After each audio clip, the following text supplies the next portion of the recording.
Salary चोर। सोनू और राहुल एक मिल में काम किया करते थे। वो जितना कमाते थे वो उनकी रोजमर्रा की जिंदगी के लिए काफी था। उनका सादा सा जीवन था। दिन रात मजदूरी करके महीने के आखिर में उन्हें थोड़े बहुत पैसे ही मिला करते थे। राहुल, कल तो 1 तारीख है। उस तारीख को कैसे भूल सकते हैं? उसी के लिए तो पूरा महीना बिता देते हैं। एक एक दिन करके 1 तारीख का इंतजार करते हैं। हाँ यार, कल तारीख सैलरी की है। कल पूरे महीने के मेहनत की कमाई मिलेगी। कमाई की बात तो ये है कि सैलरी बाद में आती है, उसका हिसाब पहले ही हो जाता है। माँ का इलाज कराना है, इस बार की पूरी सैलरी तो हॉस्पिटल में ही जानी है। बात तो तुम सही कह रहे हो। बंगाली के खर्च इतने होते हैं कि उसकी सैलरी आने के साथ ही पट जाती है। घर के खर्चे 1 तारीख का ही इंतजार करते हैं। महंगाई है बढ़ती जा रही है और सैलरी है घटती जा रही है। सभी लोग कल मिलने वाली सैलरी के बारे में बातें कर रहे थे। सभी को सैलरी का इंतजार था, क्योंकि पूरी रात दिन मेहनत करके जो मिलता है उसी से उन्हें पूरे महीने का घर चलाना होता है। चलो, मालिक ने सैलरी दे दी है, आज कुछ मीठा लेकर जाते हैं घर पे। बच्चे भी खुश हो जाएंगे। सोनू और राहुल मिठाई की दुकान पर जाते हैं। जहां वो अपनी जेब में हाथ डालते हैं तो हक्के बक्के रह जाते हैं। अरे ये क्या सर, वहां तो हमें पूरी मिली थी, यहाँ आधी सैलरी कहाँ चली गई? यार सच में मेरी भी आधी सैलरी गायब है। ये कैसे हो गया? घर के खर्चे कैसे चलेंगे? मैं तो खुशी के मारे मिठाई लेने आया था, पर यहाँ तो लगता है कि मिठाई कड़वी हो गई है।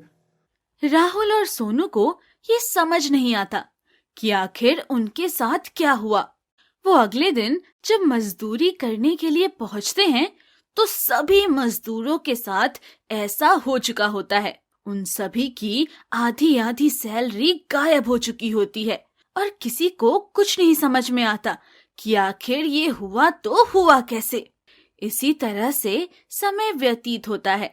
अगले महीने की पहली तारीख फिर से आती है और सभी को तनख्वाह मिल जाती है। तभी वहां पंकज नाम का एक लड़का आता है। तुम दिन रात मेहनत करते हो और तुम्हें भविष्य के लिए बचाने के लिए कुछ भी नहीं मिलता। वही सैलरी मिलती है जिससे घर का गुजारा हो पाता है। और अगर मैं तुम्हें कुछ ऐसा बताऊं जो तुम भविष्य में अपने बच्चों के लिए उपयोग में ला सको तो?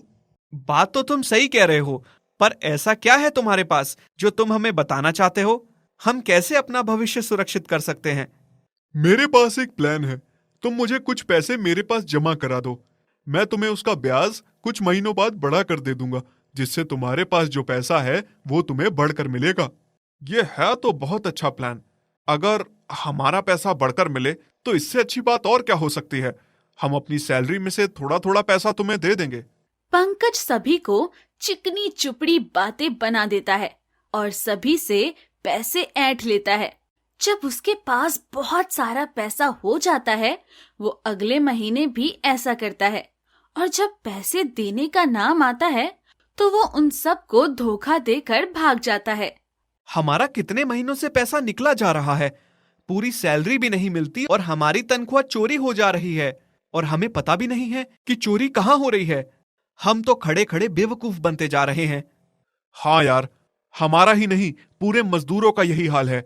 एक एक पाई करके सबने जमा करी है और वो पंकज पता नहीं कहां भाग गया पैसे लेकर। हमारे पैसे चोरी करके भाग गया यहां से। मैंने तो ना जाने क्या क्या सपने देखे थे कि पैसा जुड़ जाएगा तो सर्दियों के लिए स्वेटर ले लूंगा अपने बेटे के लिए। हमारा ही नहीं सब मजदूरों का यही हाल है। सब ने ना जाने कैसे कैसे सपने संजोकर पैसे जोड़े थे, पर इन सब अरमानों पर पानी फिर गया।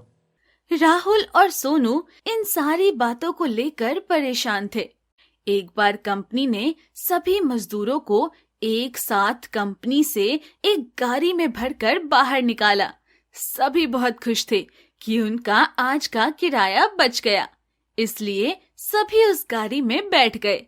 रास्ते में कुछ लोगों ने गाड़ी को किडनैप कर लिया। तुम्हारी गाड़ी को किडनैप कर लिया गया है। जिसके पास जितनी सैलरी हो वो मेरे हवाले कर दे। हमारी मेहनत की कमाई हम भला तुम्हें ऐसे कैसे दे दें? दिन रात एक करके हम 1 तारीख का इंतजार करते हैं और अपनी कमाई लेते हैं और इसको हम तुम्हें फालतू में दे दें, इतना बेवकूफ हम नहीं हैं।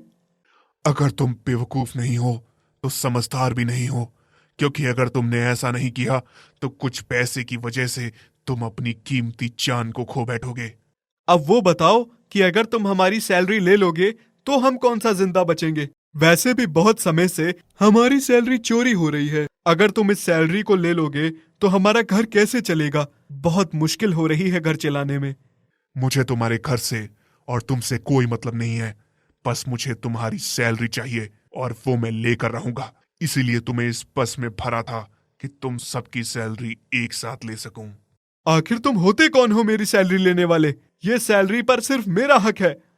जिस तरह से मैं पिछले महीने से तुम्हारी सैलरी चोरी करता आया हूं, उसी तरह से मैं अब भी तुम्हारी सैलरी ले सकता हूं और तुम्हें पता भी नहीं चलेगा।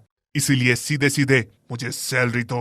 जब किडनैपर आदमी से बातें कर रहा था, तभी राहुल और सोनू इशारों ही इशारों में बातें करते हैं। सोनू किडनैपर को बातों में उलझा लेता है और राहुल चुपचाप आंखें बचाता हुआ उसके जूतों के फीतों को बांध देता है। वहीं सोनू उसे चलने के लिए उकसाता है, तो वो बंधे हुए फीतों की वजह से धड़ाम से नीचे गिर जाता है और उसके हाथ से पिस्तौल भी गिर जाती है, जो कि सोनू पकड़ लेता है।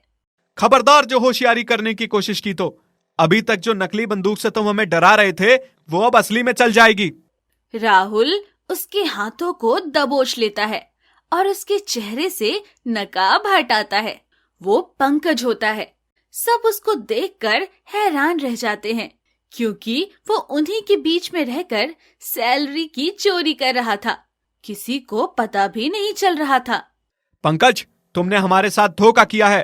तुम हमारे साथ ही मजदूरी करते रहे और हमारी इस सैलरी की चोरी करते रहे। आखिर तुमने ऐसा क्यों किया? सच सच बताओ, नहीं तो हम सारे मजदूरों का गुस्सा इस कदर बरसेगा कि तुम सांस लेने के भी काबिल नहीं रहोगे। दरअसल बात यह है कि मजदूरी करते करते मैं थक चुका था और मुझे जितना मिलना चाहिए था वो नहीं मिल रहा था, तो मैंने सोचा क्यों ना मजदूरों की सैलरी ही चुरा ली जाए। जैसे ही मुझे मौका मिलता रहा, मैंने तुम्हारी सैलरी चुरानी शुरू कर दी। सोनू और राहुल पंकज को पुलिस के हवाले कर देते हैं और उसके घर में जितना भी पैसा होता है उसे पुलिस बरामद करके सभी मजदूरों में उनका पैसा वापस लौटा देती है, जिससे सभी मजदूर पैसा पाकर खुश हो जाते हैं।